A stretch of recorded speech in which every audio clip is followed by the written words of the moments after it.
So if you need to disconnect, go.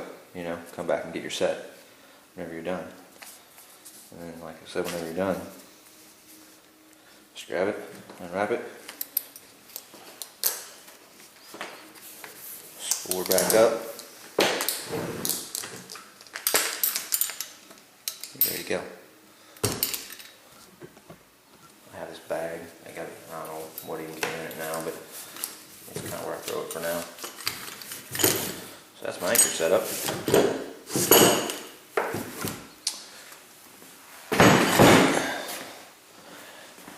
Okay.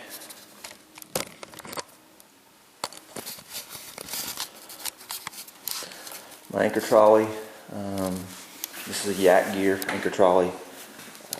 I could have went through a little bit extra pain and got the end mounts, the pulleys, up farther toward the ends, but this seems to work out pretty good. I've got a pretty good spread from front to back on the pulleys, and I was able to just get a longer screw and put it right into the existing hardware that was already on the kayak. I did put these on. They're gooped and pop riveted in. That lets that bottom line, the one with the loop on it, the metal ring, stay down a little bit lower so it's not trying to ride up on the side of the kayak. Here's pretty much the center portion of it. These are little plastic hooks I put on, and so far they don't seem to be any problem.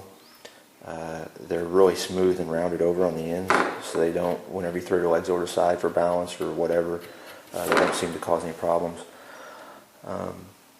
I'm big on heat shrink and not having knots. As you can see, there's several knots here, but they're clean, and that's just for if this loosens up over time, and it probably will. It'll probably stretch out. Then I can untie it and torque it back down and retie it.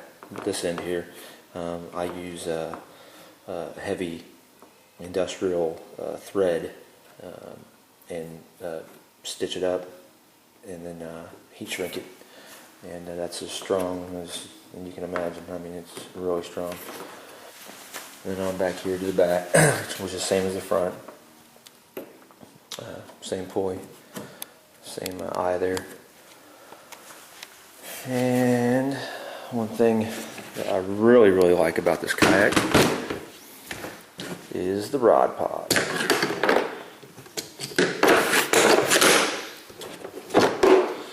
And right now, there it is. I've got I got here 1, 2, 3, 4, 5 rods in it right now. These two rods here, the ones that are on top, these are my go-to rods. I use them mostly around here. They're just medium action rods. These two right here are medium heavies. And then I got another backup medium over here.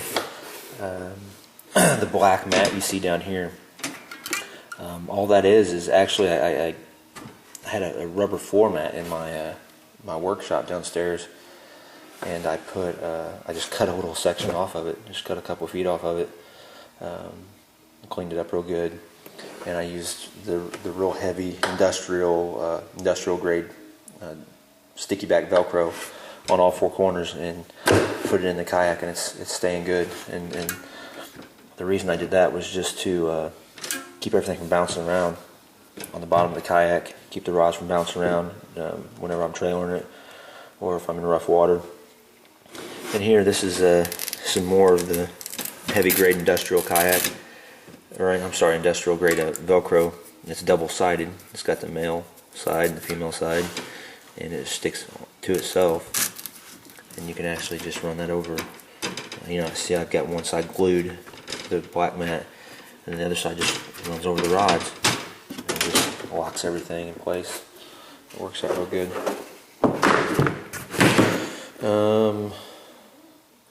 Like most kayak guys, we generally tend to modify stuff, whether it really needs it or not. A lot of times, it's kind of a problem I have.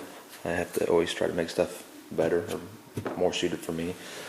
Right off the bat, these foot pedal adjustments. They were longer and they came out like this. You get your finger in behind them and adjust them. I was kicking them things constantly, hitting them with my feet. So I took the Dremel tool, whacked those off, got rid of those. I can still adjust these just fine without it. So I did that. The seat, it's still stock. That is going to be getting upgraded fairly soon. That's just the one that came with it, and it's a seat. It does its job. What I did do in the molding of the kayak, there's two. I'm calling them built-in well nuts, I guess. They're molded nuts into the hole. They were already there, so I just drilled a couple holes into the seat. Took a lighter to both ends to kind of sear it so it wouldn't unravel, and then I ran a couple stainless steel bolts with washers into it, and that keeps the seat from riding forward, which is seemed to be like it was going to be a big problem. So it keeps it in place really well, and I don't have to take it off when I'm trailering. It stays real nice, even going down the interstate. This piece, the bottom part, might flap up and sit right here, but that's all it does. And you can see I've already added a little bit of extra padding here. Just 3 pieces of foam. That seems to be working pretty good for now. I'm going to upgrade to a really good seat though, eventually. And then stock rod holders. I was actually waiting for this kayak to come, and they were on back order. I called Old Town, they were on back order, and they didn't have any made. And I tried getting these omitted off of it. I didn't even want them. I was trying to pull some strings, see if they could just hey, can you not cut these holes and put those in? Because deck space on a kayak is pretty valuable, and I knew I wasn't going to be using these for the plans I had, but they couldn't do it, so I got them. And I mean, they work to hold the rod, but other than that, they're not really good for me to fish out of because you can't see them. You got to constantly be looking over your left and right, if you're trolling or whatever, to see if you're getting a hit. And then back here in the well area, I made some adjustments on the bungee back here. I got a soft-sided cooler, little lunchbox that fits in here real nice. You can just stuff it full of food for a couple of days if you wanted to, and take off. The kayak itself, that's about it right now. I think I pretty much covered everything on it. Here in a second we'll get into the bait tank.